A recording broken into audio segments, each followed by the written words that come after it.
अच्छा, तो हम लोग थे क्लासिफिकेशन ऑफ पेन पे। तो पहले इस चैनल को सब्सक्राइब कर दीजिए और आप फर्स्ट 2 पार्ट्स देख आए होंगे, आई होप सो। तो अब हम डिस्कस करते हैं क्लासिफिकेशन ऑफ पेन। तो पेन को हम 2 चीज़ों पे क्लासीफाई करते हैं, acute pain and chronic pain. ठीक है।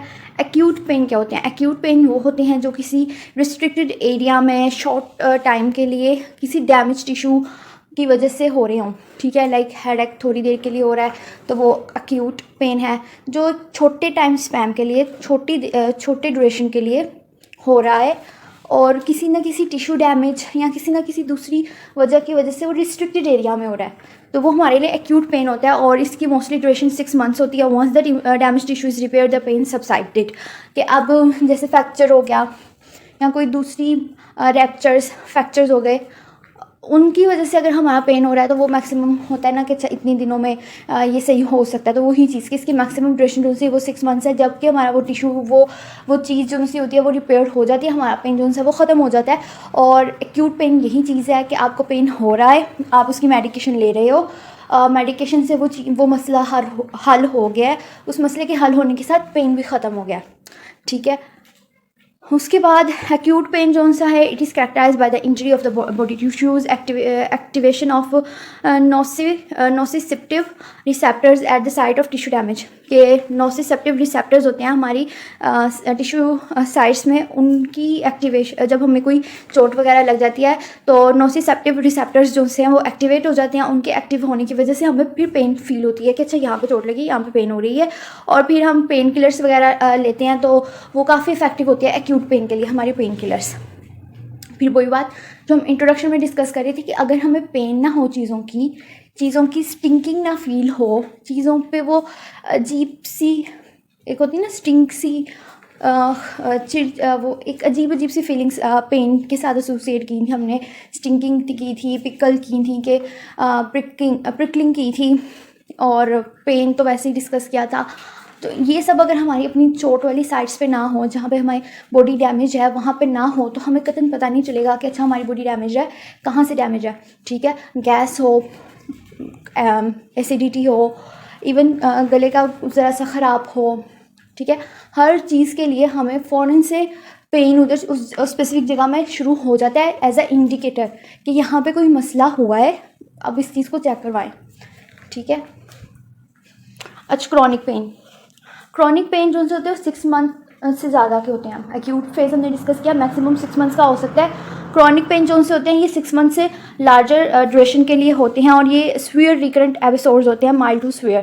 ठीक है। ये कम भी हो सकती है, ये कम से ज़्यादा भी हो सकती है, ज़्यादा से कम भी हो सकती है। और रिकरेंट एपिसोड्स होते हैं, बार बार मुसलसल आ रहे होते हैं 6 महीने से ज़्यादा की ड्यूरेशन में। This pain does not resolve with treatment and does not have identifiable cause, जैसे कि अर्थराइटिस हो गया, बैक पेन हो गया, और दूसरी भी कई चीज़ें। और ये जो से पेन्स होते हैं, ये हमने अभी बात की कि एक्यूट पेन्स जो से होते हैं उनमें एंड पेन किलर्स काफ़ी इफेक्टिव होती हैं, तो इनमें वो चीज़ इफेक्टिव नहीं होती, ये चीज़ें जो सी ट्रीटमेंट से रिजॉल्व नहीं होती। अर्थराइटिस अगर आपको पता होगा तो वेल एंड गुड, अगर नहीं पता होगा तो कमेंट बॉक्स में बता दें, उस पर भी हम वीडियो डिस्कस कर लेंगे। तो अर्थराइटिस होती है बोन रिलेटेड ना हमारी डिजीज़। ठीक है। जिसमें बोन्स दोबारा से रिजॉल्व होना शुरू हो जाती हैं, तो उनमें स्वेलिंग रहती है, और बहुत ही कोई दर्दनाक सा दर्द होता है अर्थराइटिस का, और वो दर्द मुसलसल रहने वाला होता है। पेन किलर्स भी एक हद तक असर करती हैं, वही चीज़ टॉलरेंस बिल्ड हो जाती है और भी बहुत कुछ। और ये प्रोग्रेसिव डिजीज़ है अर्थराइटिस, अगर इसकी मैनेजमेंट अच्छे से ना की जाए तो। उसके बाद क्रॉनिक पेन्स जो से होते हैं is associated with other symptoms like, chronic pain के साथ दूसरे सिम्टम्स भी आ जाते हैं, फिटीक, इंसोमिया, दर्द की वजह से इंसोमिया यानी इरिटेबिलिटी, एगिटेशन, मतलब कि वो इंसान काफ़ी चिड़चिड़ा है, गुस्से में आ जाता है जल्दी से, फ्रस्ट्रेटेड होता है अपनी उस दर्द की वजह से, अपनी उस तकलीफ़ की वजह से, और नींद नहीं पूरी हो रही होती, थकन सी भी रहती है, तो वो बंदा तो बस ज़िंदगी से बेजार हो गया है।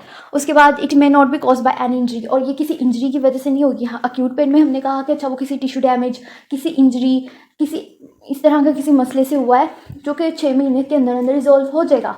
लेकिन क्रॉनिक पेन में वो किसी इंजरी की वजह से नहीं, अर्थराइटिस जो से जैसे ऑस्टियोपोरोसिस और भी कई चीज़ें आ जाती हैं अर्थराइटिस में, जहाँ पे हमारी हड्डियाँ टेढ़ी होने लग जाती हैं या दोबारा से खुरना शुरू हो जाती हैं, डिज़ोल्व होना शुरू हो जाती हैं, और भी कहीं दूसरी बीमारियाँ होती हैं, और बैक पेन्स जो सी होती हैं, ठीक है। तो ये पेन्स जो सी हमारी बॉडी में बोन्स की वजह से या मसल्स की वजह से अराइज हो रही होती है, और सबसे मसला ये रिजॉल्व नहीं हो रही होती, ये बढ़ रही होती है, क्योंकि हमने इस पे काफ़ी देर बाद हमें अटेंशन देना शुरू करते हैं। पहले तो हम लोगों ने आराम से ज़रा सी दर्द पे डॉक्टर के पास ही जाना, घर पे इलाज कराना है, और फिर जब हमारा मसला हद से ज़्यादा बढ़ जाए फिर हम डॉक्टर के पास जाते हैं। तो एक तो ये चीज़ भी है ना।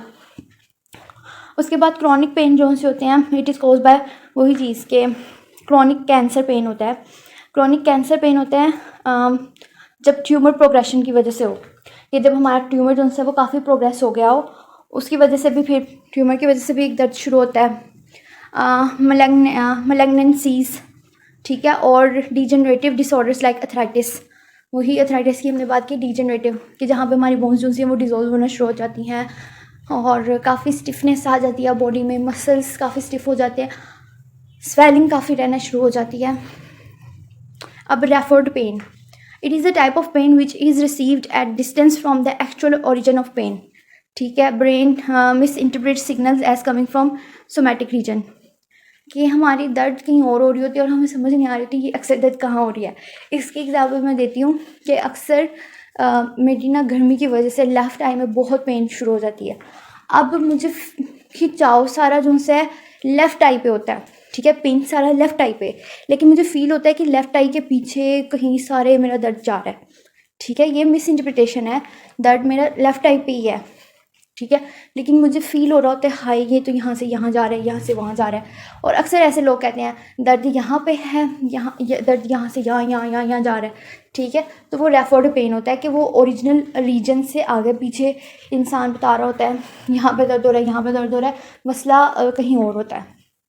लेकिन हमारी बॉडी जो सी होती है, हमारा ब्रेन जो सा होता है, वो मिस इंटरप्रेट कर रहा होता है सिग्नल्स को, और मसला वो कहीं और रेफ़र कर देता है, तो वो रेफर्ड पेन है।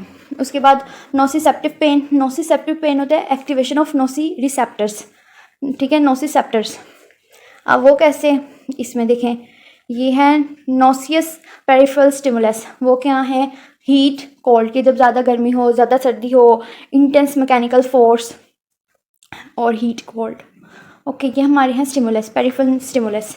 अब ये नोसी सेप्टर सेंसरी न्यूरॉन यहाँ पे है, वो सेंसरी न्यूरॉन उस चीज़ का मैसेज देता है, स्पाइनल कॉर्ड में डिलीवर कर देता है, स्पाइनल कॉर्ड के ज़रिए फिर वो ब्रेन को मैसेज आता है, और ब्रेन एक ऑटोमेटिक रिस्पांस या विड्रॉल रिफ्लेक्स जो है वो विड्रॉन करता है। जैसे कि हम गर्म पतीली को हाथ लगाएं, फ़ौरन से हमारा हाथ पीछे हो जाता है, ठीक है। तो वो एक ऑटोमेटिक रिस्पॉन्स है जो कि नोसिसेप्टिव पेन की वजह से जनरेट हुआ है। उसके बाद है विसरल पेन।